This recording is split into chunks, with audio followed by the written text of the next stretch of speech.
안녕하세요. 소담드림 연구소입니다. 다른 사람들은 알아서 자기 일 다 잘하는 것 같은데 왜 나만 일을 못하는 것 같지? 나도 일 잘하고 싶은데 어떻게 하면 일잘러가 될 수 있을까? 이런 고민되시는 분들 많으실 거예요. 저도 오랜 시간 직장 생활을 하면서 특히 사회초년생 때 이런 고민을 많이 했었는데요. 오늘은 내가 일을 못하는 이유가 무엇인지 또 일을 잘할 수 있으려면 어떻게 해야 할지에 대해서 알아보려고 합니다. 내가 일을 못하는 이유 첫 번째, 신입사원일 때. 제가 신입사원으로 일을 시작했을 때를 돌아보면 모든 게 혼란스럽고 총체적 난국이었던 것 같아요. 저는 직장에서 일을 해본 적이 없는 사람이었고 직장의 모든 게 다 낯설었습니다. 내가 들어간 조직과 조직의 문화, 내가 해야 하는 일, 업무 환경, 업무 방식, 직장 내 인간관계 등 모든 게 새로웠는데 모든 걸 다 적응해야 한다는 것부터가 너무 힘들었던 것 같아요. 사람은 멀티태스킹을 할 때 업무 능력이 떨어진다고 하잖아요. 애초에 할 줄 아는 것도 없는데 멀티태스킹으로 다 적응하려고 하니 정말 제가 아무것도 못하는 바보가 된 기분이었어요.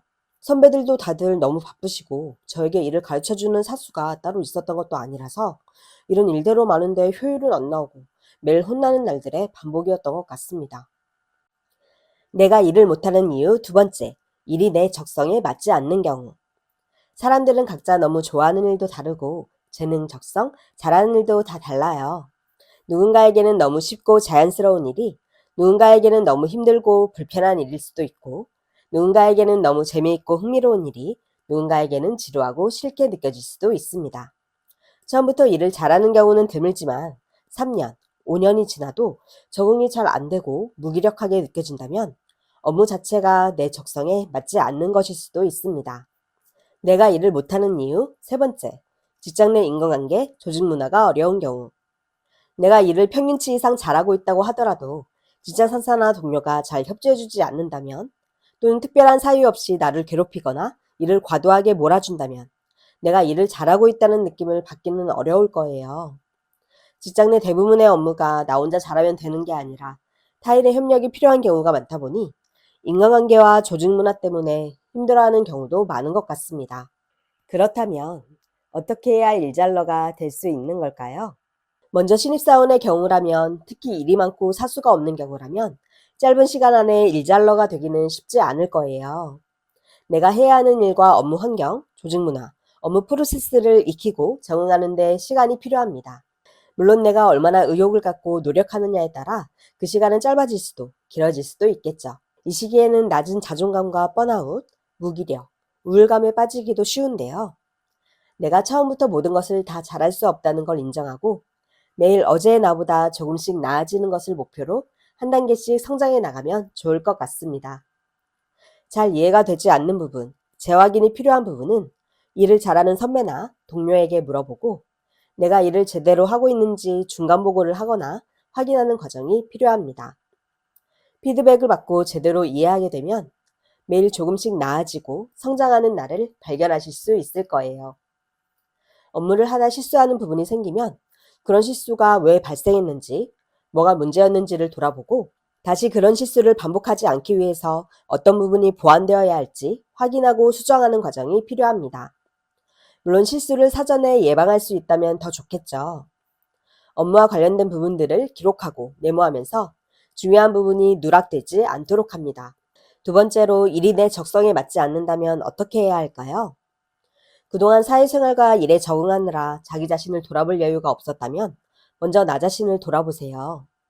나는 어떤 걸 좋아하는 사람인지, 어떤 걸 잘하는 사람인지, 어떤 일을 하고 싶었는지, 지금 어떤 일에 도전해 볼 수 있을지를 생각해 봅니다.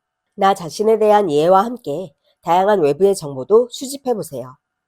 세상에는 내가 알고 있는 부분보다 모르고 있는 부분이 훨씬 더 많아요. 내가 모르는 부분들을 알게 되고 많은 정보를 수집해 간다면 내가 시도해 볼 수 있는 일, 내 적성에 맞는 일도 더 넓고 다양하게 발견할 수 있을 거예요. 세 번째로 직장 내 인간관계, 조직 문화가 힘든 경우 어떻게 해야 할까요? 먼저 상대방과 원만하게 소통하고 오해를 풀고 적절하게 업무 분담을 하는 게 먼저겠죠. 하지만 그럼에도 불구하고 나아지지 않는다면 부서 이동을 신청하거나 이직을 고려해 볼 수 있습니다. 직무를 바꾸거나 이직을 할 때는 내 경력과 커리어가 시장에서 경쟁력이 있는지 객관적으로 확인하고 다른 직무와 회사의 장단점도 파악할 필요가 있습니다. 저 사람은 왜 이렇게 나를 힘들게 할까? 일보다 사람이 더 어렵고 힘들다. 라는 생각 한 번쯤 다 해보셨을 거예요.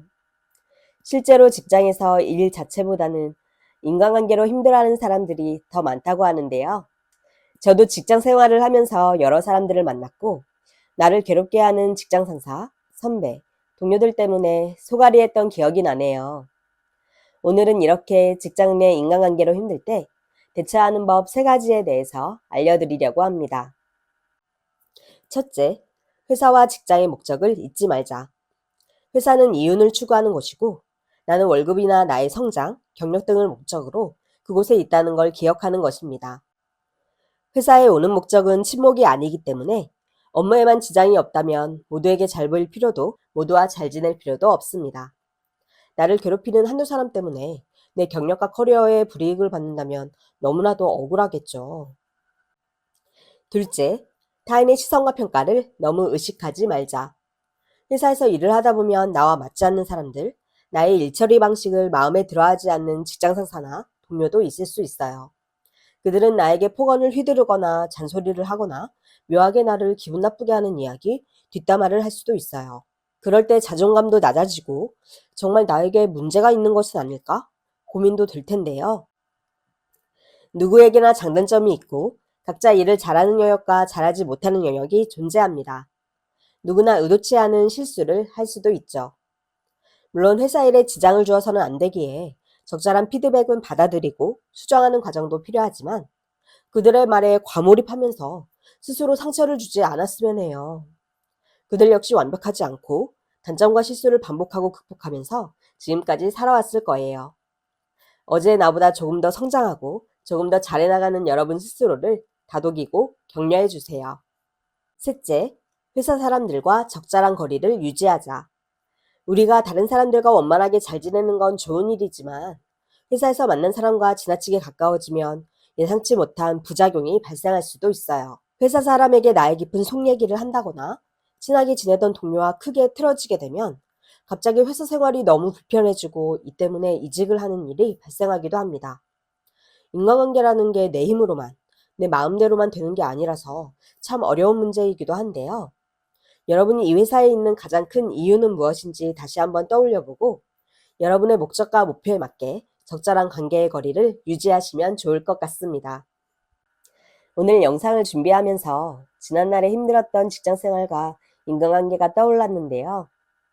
그때 그 상황 속에 갇혀 있었던 아직 어리고 미숙했던 제 자신과 상황들이 지금 시점에서는 또 많이 다르게 보이는 것 같아요. 여러분도 지금 힘든 시간을 보내고 계신다면 그 상황에만 갇혀 있지 말고 좀 더 넓게, 좀 더 멀리 세상을 바라보고 생각하면서 진정 여러분이 꿈꾸고 원하는 삶을 살 수 있으시길 바라겠습니다. 저 사람은 왜 저렇게 심한 말을 할까? 너무 상처되고 힘들다. 이런 고민 해본 적 많으시죠? 저도 사회생활을 하면서 또 인간관계를 하면서 상처되는 말들을 많이 듣고 힘들어하곤 했었는데요. 오늘은 이렇게 상처되는 말들이 훅 들어올 때 대응하는 방법에 대해서 이야기해 보려고 합니다. 첫째, 나의 상태 살피기. 가끔은 상대방이 별 의미 없이 한 말에 갑자기 의미가 부여되거나 기분이 상해버릴 때도 있는데요. 특히 나의 컨디션이 좋지 않을 때, 신체적으로 정신적으로 피곤하거나 힘들 때 이런 상황이 발생할 수 있습니다. 그럴 때는 내가 하루 종일 열심히 살았더니 지금 좀 피곤하구나. 잠을 푹 자고 일어나면 괜찮아질 거야. 하고 넘겨보세요. 둘째, 상대방의 상태 살피기. 상대방이 나에게 심한 말을 했을 때 그 말을 그대로 받아들이기보다 저 사람이 왜 나에게 저런 말을 했을까? 한번 생각해 보세요. 정말 나에게 화가 난 것일 수도 있지만 그 사람 또한 지금의 컨디션이 너무 좋지 않거나 바쁘고 피곤하거나 최근에 안 좋은 일을 겪었을 수 있습니다. 그럴 때 감정적으로 반응하기보다는 이성적으로 지금 하신 말은 너무 과하신 것 같아요. 다음부터 그런 표현은 자제해 주셨으면 합니다. 라고 단호하게 말해보세요. 셋째, 객관적으로 상황 바라보기. 상대방이 화를 내는 지점을 객관적으로 바라봅니다. 나의 어떤 행동에 화를 내는 것인지, 직장 상사라면 나의 어떤 일처리 방식이 마음에 들지 않는 것인지 확인하고 그 행동을 수정해 봅니다. 여러분 자신과 여러분의 일을 분리해서 그 사람이 싫어하는 건 내가 아닌 내 일처리 방식이니 그것을 수정해보자 라고 생각하는 것이에요. 나의 자아가 아닌 나의 행동을 바꾸는 것만으로 상대방과의 마찰이 줄어드는 경우도 많습니다. 물론 나에게 중요한 사람이 아니라면, 내 행동이 남에게 피해를 주는 것이 아니라면 나의 행동을 꼭 바꿔야 할 필요는 없습니다. 그 사람과 적정한 거리를 두는 것으로 충분하겠죠. 넷째, 마음을 터놓고 대화해보기.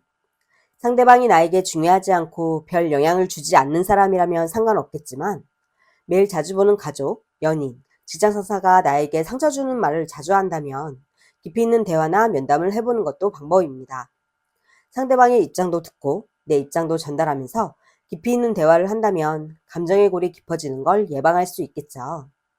상대방과 나는 다른 사람이기에 입장 차이가 있을 수 있겠지만 서로 간의 원만한 합의점을 찾을 수도 있을 것입니다. 네, 오늘은 상처받는 말을 들었을 때 대응하는 방법에 대해서 이야기해 보았습니다. 저 또한 나이가 어리고 사회초년생이었을 때는 작은 말에도 상처받고 힘들어하곤 했었는데요. 시간이 지나고 성숙해가면서 이러한 상황 하나하나에 연연하지 않고 대처하는 방법을 알게 된 것 같아요.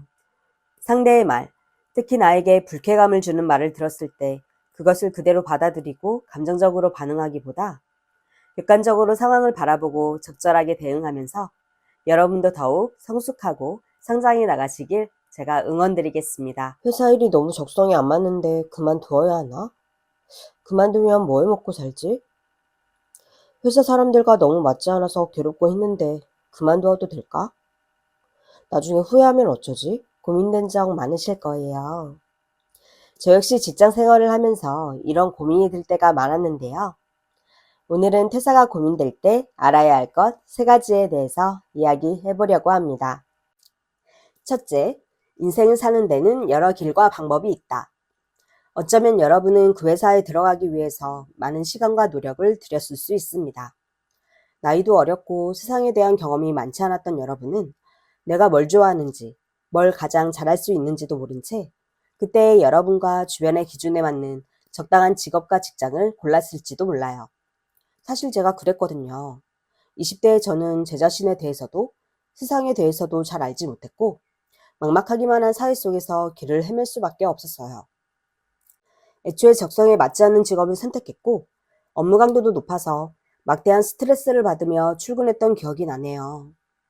만약 여러분도 예전에 저와 같은 일을 겪고 있다면 또는 제 얘기에 공감이 되신다면 열심히 살고 있는 자신을 토닥여 주시고 누구나 겪을 수 있는 일이라는 걸 알았으면 해요. 그리고 지금 하는 일이 여러분의 적성에 맞지 않는다면 내가 모르는 세상에 호기심을 갖고 나에게 가장 잘 맞는 일은 무엇일까 탐험한다고 생각하고 여러분의 지식과 경험을 넓혀가 보세요. 그러다 보면 자연스럽게 여러분 자신에 대해서도 세상에 대해서도 나에게 가장 잘 맞는 옷과 같은 일이 무엇인지도 알게 될 거예요.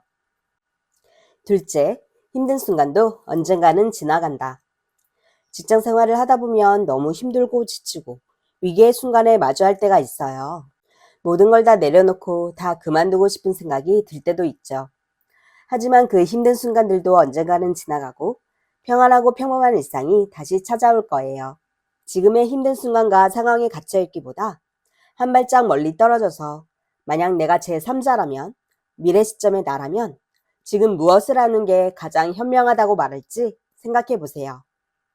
셋째, 계획을 세우고 데드라인을 정하자.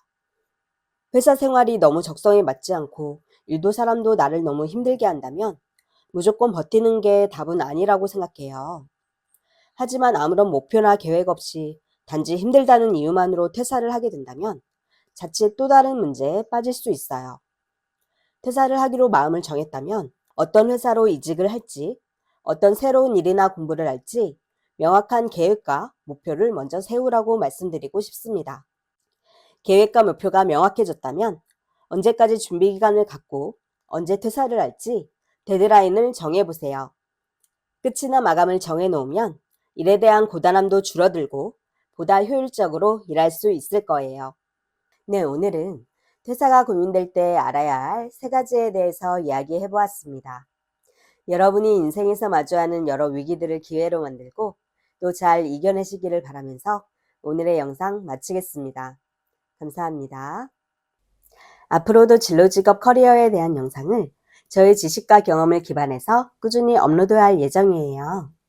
구독 버튼을 눌러두시면 진로직업 커리어에 대한 저만의 정보들을 얻어가실 수 있을 거예요. 그럼 저는 다음에 더 좋은 영상으로 찾아뵐게요. 안녕.